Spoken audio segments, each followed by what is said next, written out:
Video ko yung busy highway. Busy highway.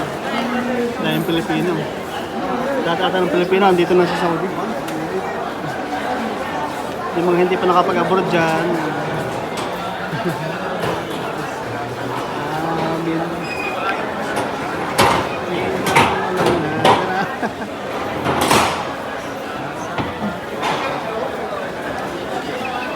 Ate.